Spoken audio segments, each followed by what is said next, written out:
Este programa tem o patrocínio do BPI, o Banco para a Agricultura.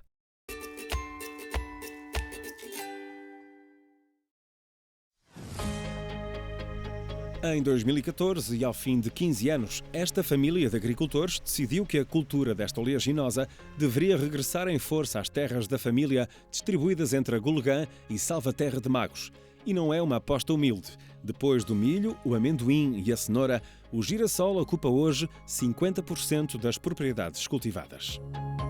Nós, nesta parcela de 60 hectares, temos uma variedade única, é a variedade Oleco. É uma variedade com alto teor oleico e que tem destino um óleo com características muito estáveis, principalmente usado nas grandes indústrias para fritar e com também características muito especiais para restauração e hotelaria.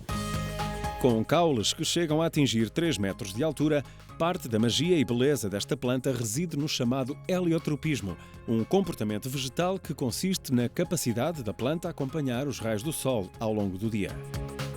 Na realidade, esta é a forma que a planta encontra para captar a maior quantidade possível de energia solar. E aqui desvendamos um primeiro enigma. O girassol não é uma flor, mas uma inflorescência. O girassol é composto de uma flor única, mas cada uma destas florzinhas vai dar origem a um bago.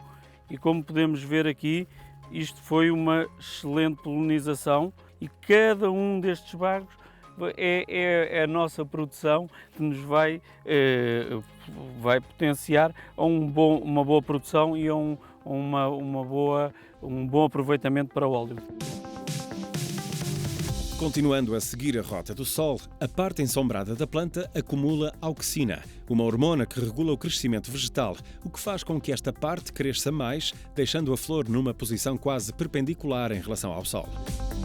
Ao final do dia, com a ausência de luz, esse efeito termina e o girassol retoma a sua posição original. Os solos da Golegã são solos profundos, com boa retenção de água e perante uma planta que tem uma raiz profunda, que vai conseguir retirar do solo todos os nutrientes essenciais ao seu desenvolvimento, bem como em casos extremos de sequia, que a planta com a sua raiz pivotante consegue ir a profundidades bastante profundas, consegue retirar do solo também a umidade necessária para o seu desenvolvimento.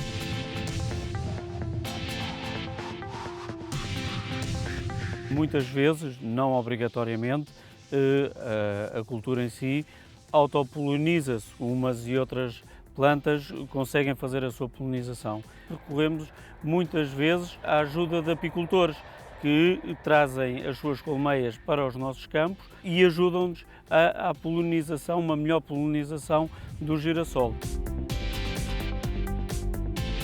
Claro que nem só da polinização se faz uma boa safra.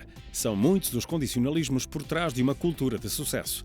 Neste caso, o girassol é uma planta rústica, resistente e pouco exigente. Mas ainda assim, a rega foi o investimento incontornável. Neste caso aqui temos 2 furos que enchem uma charca e dessa charca fazemos a distribuição para os vários sistemas que temos aqui na propriedade. O sistema gota a gota não tem sido utilizado muito no girassol. Estamos a fazer uma experiência para tentar perceber qual a mais-valia que conseguimos tirar do sistema. É um sistema que, em termos de custo inicial, é maior, o investimento é maior, porque temos a colocação todos os anos das mangueiras e dos tubos gota a gota. E depois teremos que retirá-los, porque não vamos deixá-los no terreno, porque eles não são biodegradáveis. A avaliar pela experiência deste ano, de todas, a rega gota a gota é aquela que tem permitido o maior nível de eficiência. Poderemos dizer que os pivôs, na sua eficiência máxima, poderão rondar os 75%, 80% seria extraordinário. A rega de cobertura andará à volta dos 65%, é menos eficaz ainda do que o pivô. Como é uma rega fixa, em termos de ventos, depois a água pode ser deslocada para um lado e para o outro e não ter a eficiência desejada. A que tem mais eficiência realmente, com outros custos de investimento, é a rega gota a gota e é mais eficiente, conseguimos, com um sistema bem montado, ter eficiência de 90%. A sementeira do girassol começa em abril. E há algo que este agricultor não dispensa, a sacha, uma mobilização da terra durante a qual é introduzido adubo seco para conferir um substrato mais rico em nutrientes para a planta. A sacha tem essa dupla função, é fazer controle de infestantes por um meio mecânico, sem ter que utilizar agroquímicos, e criar um arejamento ao solo para que as raízes se desenvolvam mais. A floração ocorre entre 60 a 75 dias depois da sementeira. A maturação leva 20 a 30 dias a acontecer, algo que já se começa a ver neste campo. Se olharmos, vemos os vários gineceus fecundados e as sementes formadas no seu interior. Nesta altura, nós retiramos já a rega e vai dar-se o processo da secagem do grão, porque nós, para colhermos o girassol, convém que o grão tenha uma percentagem de umidade para entregar ao cliente à volta dos 9%.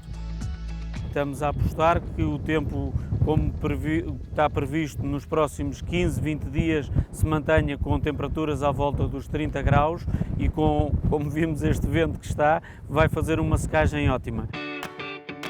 A colheita é mecanizada e neste campo mais precoce deverá ter lugar em agosto, mas a maior parte é realizada apenas em setembro. As linhas são linhas que estão distanciadas entre si 75 centímetros. A máquina vai entrar com os bicos de colheita a cada 75 centímetros e vai ripar o capítulo, que é a parte da flor, e a máquina vai separar do capítulo tudo o que é a semente. O que a máquina vai fazer é apanhar depois os grãos de girassol. E o que vai ser feito no processo industrial é a separação desta capa, ou pele, como lhe queiramos chamar, e vamos ter o bago que vai ser esmagado e é onde está o óleo. Seguidamente, os campos vão entrar num esquema de rotação de culturas, onde ao girassol se seguirá a colza, uma planta útil não só para a alimentação animal, mas também na produção de biodiesel. E no final, seguir-se-ão leguminosas, num esquema rotativo que vai permitir usar o solo de forma mais equilibrada e sustentável.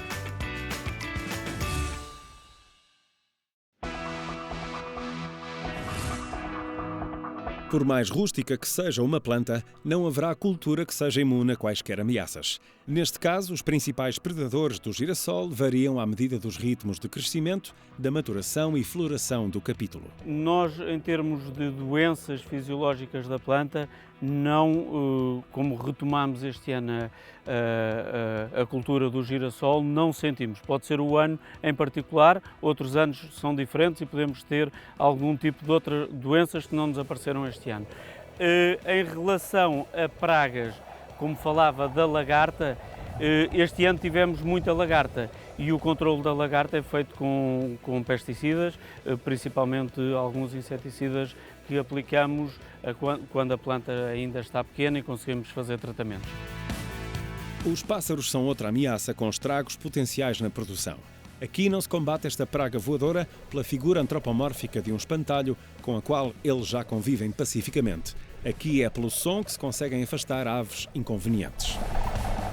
É engraçado porque eles têm duas técnicas para comerem o girassol. Ou mantêm-se a voar quando o capítulo está assim para cima e eles conseguem vir aqui. Esta fase não é a melhor porque na fase que eles comem já não têm esta flor e tiram, ou quando o girassol está caído, eles batem e o que é que acontece é que a semente vai cair e eles vão depois ao chão apanhar.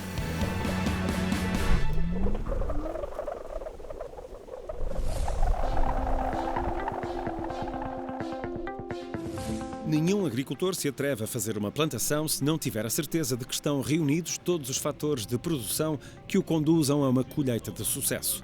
No caso destas oleaginosas, a aposta só foi feita depois de estar garantido o escoamento da produção.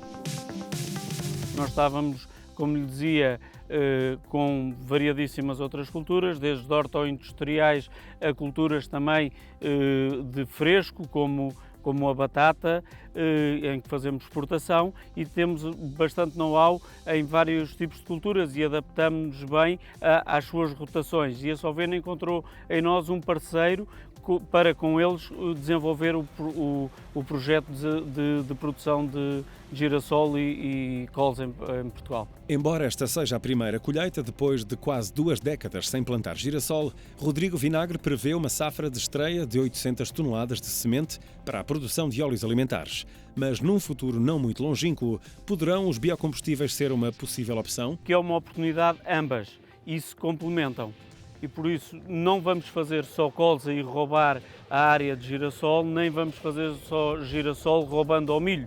Eu acho que para termos e podermos deixar de futuro aos nossos filhos e às gerações vindouras de futuros agricultores, a rotação é muito importante. A monocultura, em alguns casos, tem um sucesso muito grande, mas eu acho que é importante a rotação, principalmente neste tipo de culturas que são menos exigentes em termos de hídricos e em termos de agroquímicos fertilizantes.